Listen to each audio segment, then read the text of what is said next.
Салам барыңыздарга. Бүгүн биз ушундай бомбаркуттан чыгардык.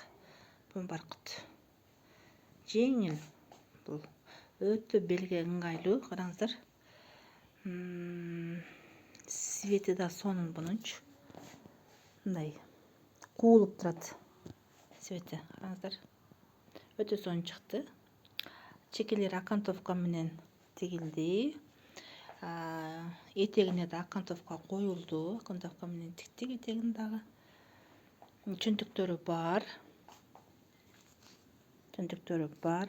Бели шырылган. Мына караңыздар, белине хыбы коюлуп, анан шырылган. Размерлери бар. Баарыңыздарга сунуштайм. Алуучулар болсо, албетте кайрылсаңыздар болот. Видеону баарыбыз колдоп турабыз биргеликте.